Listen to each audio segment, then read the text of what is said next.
তা লস কিসের? আচ্ছা যদি মোমেনদেরকে বলে জান্নাতে যাও আর কাফেরদেরকে বলে জাহান্নামে যাও, নামাজিদেরকে বলে জান্নাতে যাও, বেনামাজিদেরকে বলে জাহান্নামে যাও, এবার বলেন তখন জান্নাতীদের লস কি আর বেনামাজিদের লাভ কি? বুঝতে পারলাম না। তখন বেনামাজিদের লাভ কি?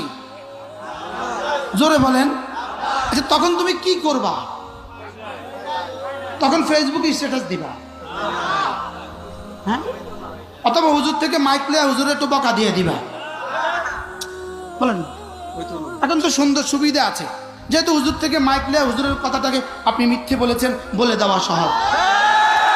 আপনি মিথ্যে বলেছেন বলা যেমন সহজ, জুতা মারাও সহজ।